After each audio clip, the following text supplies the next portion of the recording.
எவ்வளோ நீட்டாக வச்சுருக்காங்க, அதுதான் முக்கியமான விஷயம்.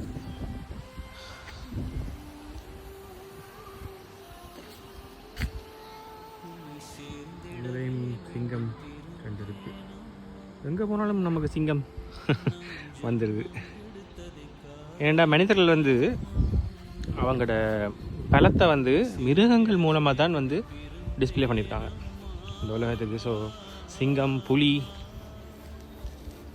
இது போன்ற மிருகங்கள் தான் வந்து இதில் பேரங்கம் வைக்குது. வடிவம் மெயின்டைன் பண்ணுறாங்க, வித்தியாசமான பூதான்.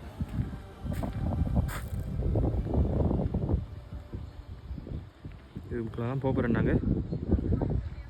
ஸோ இணைந்திருங்கள்.